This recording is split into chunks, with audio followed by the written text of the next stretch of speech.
Day 76 of the road to 10k per month as a 17 years old student na gustong makabukod sa magulang. So today, gumawa ako ng vision board. Ewan ko ba kung vision wall ba to or vision board kasi nakadikit sa pader. I've seen a lot of people na kilala ko na may vision board sila.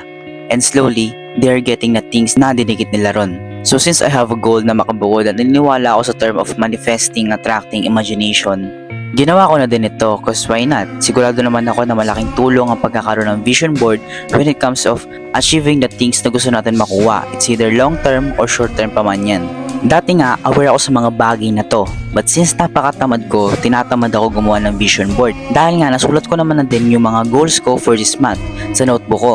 Isa na din doon ay sa tingin ko kasi before, alam ko na lahat at ayun yung pagkakamali na ginawa ko. Ang purpose nga ng paggawa ko ng vision board or vision wall is every time na magigising ako, mag-work ako, matutulog ako, I always look at it.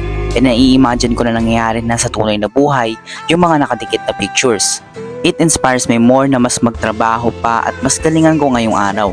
Excited na ako na i-document isa-isa yung mga bagay na ma-achieve ko ngayong taon.